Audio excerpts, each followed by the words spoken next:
পাবো না।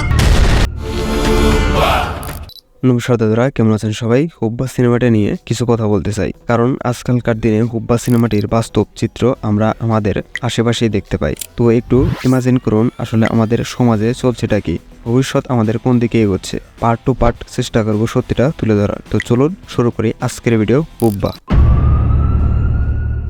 সিনেমার কাহিনী একটু বলি।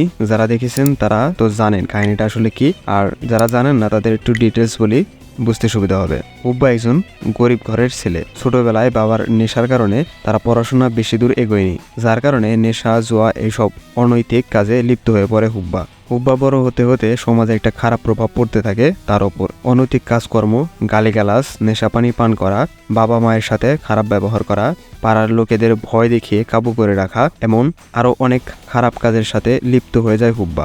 একরকম নিজের গতিবিধি জানান দেওয়ার মতো ব্যবস্থা। কয়েকটা মার্ডার কেসও হয় তার নামে। সম্ভবত এই ধরনের লোকজন রাজনৈতিক কাজে বেশি পরিমাণে দেখতে পাওয়া যায়। হুব্বাও তার উল্টো নয়, খারাপ কাজকে চাপা দেওয়ার জন্য রাজনীতির ছত্রছায়ায় আশ্রয় নেয় সে। দেখতে দেখতে হুব্বা গ্যাংস্টার হয়ে ওঠে। তার বিরুদ্ধে হাজার মামলা থাকলেও জামিন পেয়ে বেরিয়ে আসে, যার কারণে পুলিশও হুব্বাকে ধরার কোনো পথ খুঁজে পেত না। সিনেমা যেখান থেকে শুরু হয় সেখানে এসে শেষ হয়। সমাজে ভালো মন্দ লোক আছে, আবার নিজের মধ্যেও ভালো মন্দ আছে, পরিবারের মধ্যেও ভালো মন্দ আছে। হুব্বা সিনেমাতে কর্মের ফল আমাদের সবাইকে ভোগ করতে হবে, এমনটাই সিনেমার মধ্যে মেসেজ দেওয়া হয়েছে। হুব্বা সিনেমাটি বাংলাদেশের এবং ভারতের যৌথ কাজে নির্মিত হয়েছে। সিনেমাতে হুব্বার চরিত্র অভিনয় করেন মোশাররফ করিম। তার অভিনয় জাস্ট অ্যামেজিং।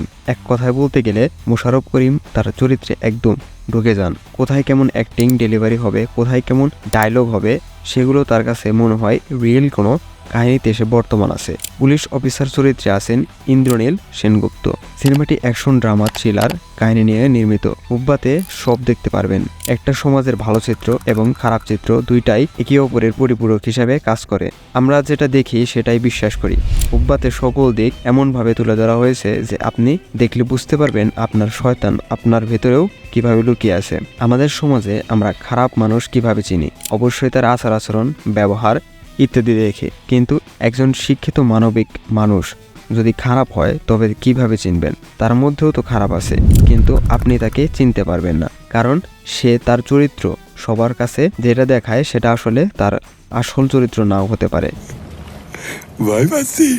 আচ্ছা, ধরেন আপনি দুইজন মানুষকে চেনেন। প্রথমজন আপনি তাকে অনেক ভালো মানুষ বলে মনে করেন, কিন্তু সে একজন মাদক পাচারকারী। দ্বিতীয় ব্যক্তি যাকে আপনি খারাপ ভাবেন সে তার সন্তানের কাছে একজন ভালো বাবা। তাহলে আপনার মনে প্রশ্ন আসতেই পারে, ব্যক্তিত্ব হিসেবে দুইজন দুই রকম, কিন্তু আমি তাদের দুইজনকে দুই রকম চিনি। কারণ এটা হলো, আপনি যদি কোনো ভালো মানুষের মধ্যে ভালো কিছু পান তাহলে আপনার অবাক লাগবে না, কিন্তু সে যদি খারাপ হয় তাহলে আপনার অবাক লাগবে। তাহলে সে কি সত্যি সব বিষয়ে ভালো? এটা কিন্তু আপনি জানেন না। ভালো মানুষ সবসময় ভালো হবে, আর খারাপ মানুষ সবসময় মন্দ বা খারাপ হবে, এটা কিন্তু কখনোই সঠিক চিন্তাধারা না। আপনি যার মধ্যে যে গুণটা খোঁজার চেষ্টা করবেন বা দেখবেন, আপনি তার প্রতি সেই গুণটাই দেখতে পারবেন। Matter is very simple. এখন দাদারা বলবেন আমি কেন এগুলো নিয়ে কথা বলছি? সিনেমা রিভিউ করতে এসে সমাজ নিয়ে পড়লাম।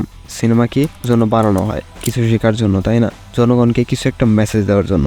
রিভিউর হয়ে যদি সিনেমার সাথে যদি রিয়েলের স্টোরি বোঝাতেই ব্যর্থ হই তাহলে সিনেমা রিভিউ করে কি হবে? সত্যের সাথে সিনেমার কাহিনী মিলিয়ে যদি কল্পনা করেন তাহলে দেখবেন সমাজে ঘটে যাওয়া অসম্ভব কাহিনী চাপা পড়ে আছে আমাদের নিজেরই চারপাশে। ভালো সিনেমা যেমন আপনাকে ভালো বানাতে পারে, তেমনি খারাপ সিনেমাও আপনার বিচার বুদ্ধি পাল্টে দিতে পারে। হুব্বা সিনেমাতে আপনি ক্রাইম, থ্রিলার, ড্রামা সবকিছুই একটা কম্বিনেশন দেখতে পারবেন। চারপাশে কি হচ্ছে সেটার একটা ধারণা নিতে পারবেন। যেমন বিশেষ করে কয়েকটা টপিক ফাইন্ড আউট করা যাক। হুব্বা সিনেমাতে অশিক্ষিত, মাদক চোরাচালানকারী, মার্ডার, রাজনৈতিকতা, আইন, ড্রামা, পরিবার, রোম্যান্স, অ্যাকশন, গ্যাংস্টার, টাকা পয়সা, পাওয়ার, টেকনোলজি, সামাজিক নৈরাজ্য, এই সব থেকে আমাদের যেমন দূরে থাকতে হবে, তেমনি এই সব কিছু সম্পর্কে আমাদের সঠিক জ্ঞানও রাখতে হবে। আশা করি ব্যাপারটা বোঝাতে পেরেছি। ততদূরা হুব্বার জায়গায় থাক, আমরা আমাদের লাইফটা সুন্দর করার পরিকল্পনা করি। আজ হুব্বা এই পর্যন্তই। ভিডিও ভালো লাগলে লাইক, কমেন্ট, শেয়ার করে দেবেন। ভালো না লাগলে অন্য কাজে লিপ্ত হয়ে যেতে পারেন। শাকিব খানের রাজকুমার দেখতে হলে নিচের লিঙ্ক দেওয়া থাকবে, সবাই দেখে নেবেন। ততক্ষণ সবাই ভালো থাকবেন, সুস্থ থাকবেন। Good night.